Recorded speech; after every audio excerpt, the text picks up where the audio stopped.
Today in episode 68 of the Be a Marketer podcast, it's another Ask Dave episode. And I'm answering your questions about what to showcase on your social media channels to attract more subscribers and grow your community. This is the Be a Marketer podcast.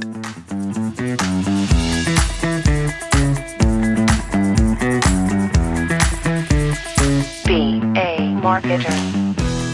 My name is Dave Charest, Director of Small Business Success at Constant Contact, and I help small business owners like you make sense of online marketing. And on this podcast, we'll explore what it really takes to market your business, even if marketing's not your thing. No jargon, no hype, just real stories to inspire you and practical advice you can act on. So remember, friend, you can be a marketer, and at Constant Contact, we're here to help. Well, hello, friend, and thanks for joining us for another episode of the Be a Marketer podcast. Guess who's here with me? The one and only Kelsi Carter. It's me. Yeah. Hi, Dave. How are you? I'm doing fantastic, Kelsi. Thanks for being here. So I'm not talking to myself again. This is really great. What's been going on with you? How you been, Kelsi? I have been good, Dave. I feel like really not much. I feel like people are going to get really tired of the duck updates. I feel like, okay, this girl and her ducks, is that the only thing she has going for her? Yes. No. But no, they're doing good. I feel like life has been good so far, just moving really quickly. I can't believe it's already almost the middle of July. Yeah. And so for those of you who can't see us, thankfully, I'm actually in a room where I'm trying my best not to sweat. That's how hot it is these days. I think we're reaching another day in the 90s here in the Boston area. So yeah, good times there. Any reflections on marketing that you could potentially share with our listener today? Reflections on marketing. I feel like this month, July, I feel like I've been hearing storytelling a lot. Like that's a big word that I've been hearing a lot of people incorporating into their marketing and saying that is the big component is storytelling. You have to have a story to tell to your audience in order to get their attention. So that is something that I have been noticing is a really popular thing right now. Yeah, it's an interesting thing that I think we seem to forget. But I mean, I think the storyline here, right, and when thinking about storytelling is that, that's really how we consume information. It's how we communicate with each other. It's the things that we do to, communicate. And we're attracted to that, right? And because often too, when you're thinking about a story also typically has drama involved, right? There's some type of conflict or somebody is overcoming something in there along the way. And I think that's a very interesting thing. And I mean, I think as we're looking at, for our regular listeners out there, we're starting a Be a Marketer podcast newsletter on LinkedIn that, Kelsi is kind of taking charge of there. And as part of working through that process, so please do subscribe to that if you're on LinkedIn. Yes, please. But, Kelsi, one of the things that you've been doing is really trying to share more of your personal stories and the lessons that you've kind of learned from some of these episodes as you've been going back and listening. And I know as we're looking at those things, I'm always like, start with this personal story, right? It's usually dug down there and I'm like, no, this is the interesting part. This is the thing I'm actually curious about. And then, you kind of go back and then you relate that to some type of marketing lesson that you've learned. And I think this is a good lesson for everyone is because particularly as we've gotten into this age of where AI now is really helping with a lot of this stuff, it's very easy to kind of be the same, right? And the thing that makes everybody unique and every business unique are the people that make up that business, right? And particularly if you're a business owner, your story and the things that, you believe and the reasons why you've, created this business and the expertise that you have and your personal experience are all things that AI can never bring to it, right? Because that's the human element of it. And I think it's so important today when there's potential for, and I hope it doesn't get this way, but there's potential for an even more flood of content. And, I'm using the generic term content, right? Of things getting pushed out there as marketing that really have no soul, for lack of a better way to say it. And again, we've said time and time again, the end of the day, people do business with people they know, like, and trust. And the only way you start to get to know and like and trust people is through those conversations and the stories that we share with each other. So I love that you bring that up. I know we have a question today, though, from, I think, a group that's actually pretty powerful storytellers in their own right. What do we got today? So today we have a question from Angelica, who is the marketing and artist manager for the Grigangelo Museum, who is a Constant Contact customer since 2005. And we actually recently spoke with her and the team for the podcast. So Angelica's question is, are there any key highlights or selling points that we can showcase on our social media channels or LinkedIn to attract more subscribers and grow our community? What other benefits or perks can our monthly subscribers enjoy?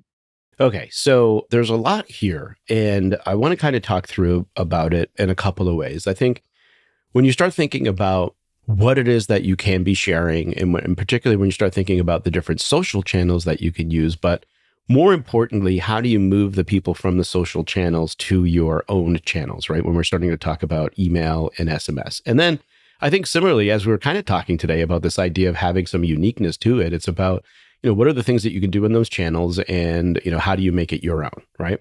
And so I think a couple of things that we need to think about. One, if you think of so I don't know if I can even describe the Grigangelo Museum. I think you need to go check it out.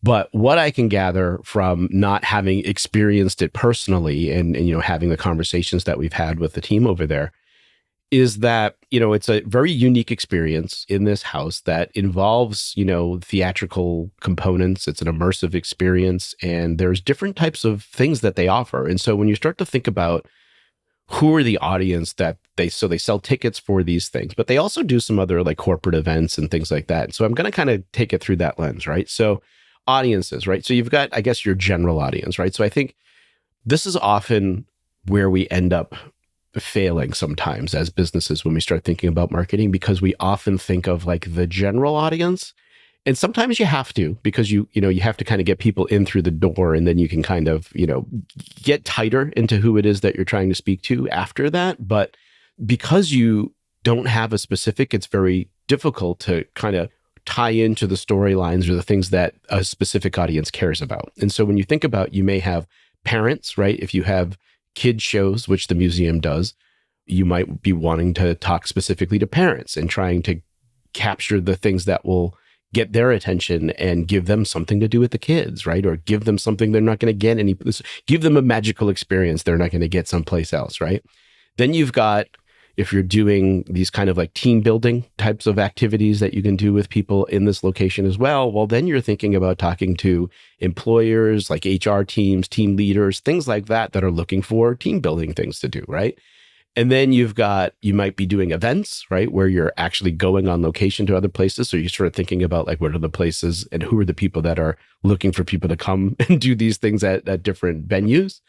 I mean, you're basically a business and a community of artists. And so you're partly even talking to that group because you're looking to bring new artists into the fold in many cases, right? So as I'm even talking about this, Kelsi, right? Like there's a lot of people here, right? But you can kind of start to see even as you're talking through them, there are different ways that you would think about positioning something to someone, right? Like that example that I always give is that quantum physics example, right? If you're describing quantum physics to somebody, well, the way you have that conversation with your grandmother, your best friend, and your 10-year-old, they're all going to be different, right? Because they've got a different lens with which to understand what it is that you're talking about. I do not know how to explain quantum physics. I was going to say, do you want to give it a go? No, absolutely do not. And so that's one aspect of it, right? So you've got to think through that. I think the other is the channels. And each of the channels, and we've mentioned this before, but they all really have this different personality to them. And this is what a lot of people do, and I think it's to the detriment. And sometimes and what I mean is somebody will make one thing and then just share it on multiple channels. Mm-hmm. Couple of things to be aware of. I think that you should think of, like, if you take, I've heard this from some customers, so this is worth testing for yourself, whether or not this is good or bad for you, but I would hazard a guess that it's probably not great. But like if you take an Instagram reel, for example, and then you try to take that and share that on TikTok, it's going to get less because they don't want to be promoting a reel, right? Like versus like the same way, if you're trying to share a TikTok on reels, like they are going to give that less algorithmically because they don't want to promote the other channel, right? Yeah. And so you're always best off kind of creating things specifically for each of those channels. But I think also, they have different things. So if you look at Instagram, of course, like photos, reels, like those types of things are going to work really well. On Facebook, you're really thinking about like there's friends and family often involved in those places. And so maybe that's where you're focused on like unique things to do. TikTok, of course, is those quirky videos and really trend heavy, I would say. I mean, you would know this more than me, Kelsi, right? Because I don't really spend a lot of time. But from all of the TikToks, but my wife sends me that I ignore, they are very trendy type of things, right? And so how do you lean in on those things that are working?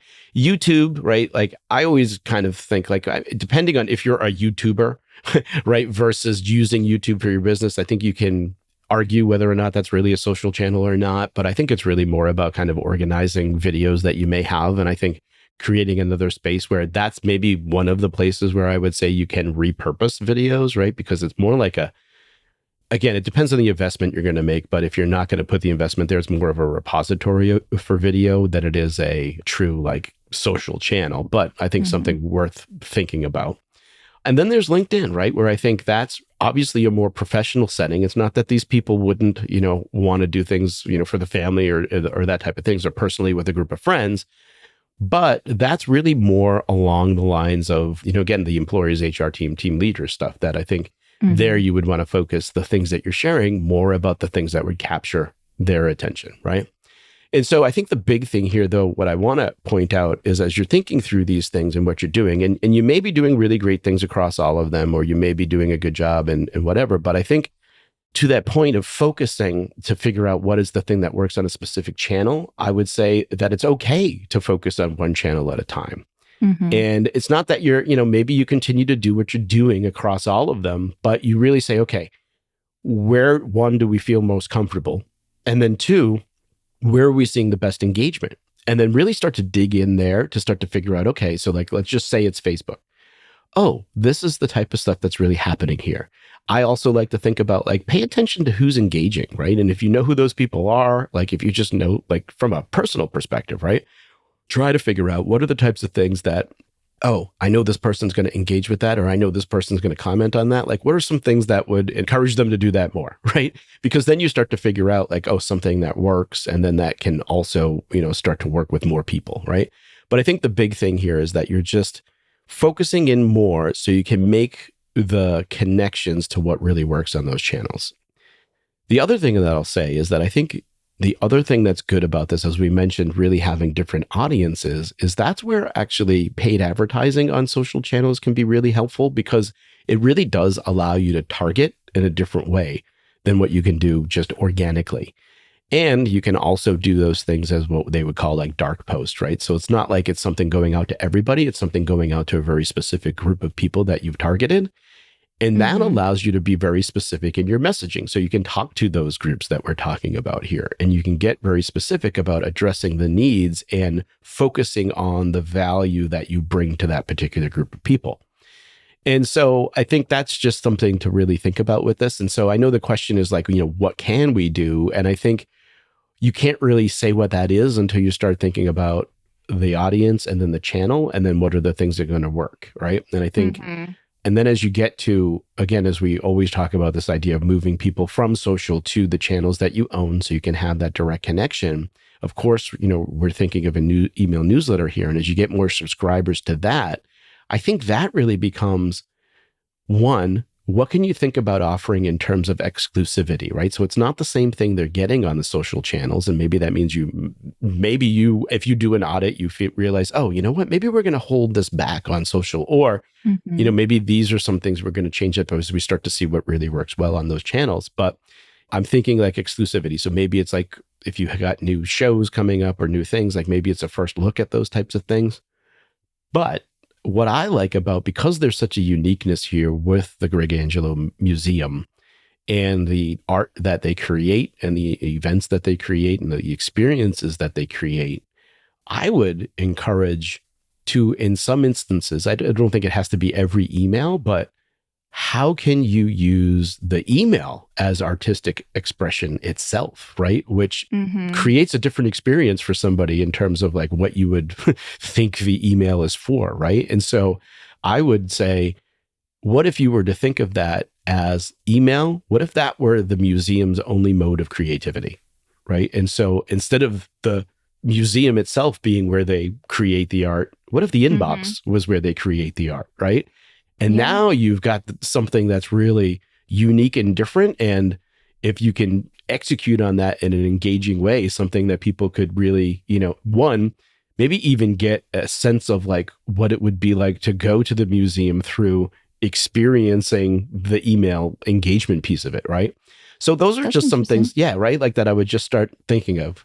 I think too, it just relates back to our earlier conversation about storytelling. Like I think they have a prime example of a business where they would really thrive off of sharing what they do and like how they do it and like a little bit of a backstory instead of just buy tickets, come to this event. It's like they can talk about like the art installation that they have, talk about the artists. So it's like there's so many directions that they could go with it. Yeah, I think, again, are interesting to people. And I think, even with email, you think about, okay, is there a way for me to even segment, the list of people and the subscribers that I have so that I can also be more specific with the messaging that I have? But hopefully, Angelica, hopefully that is helpful. And I'll just recap a few things, right? So one, I think it's about matching the content to the audience and the channel.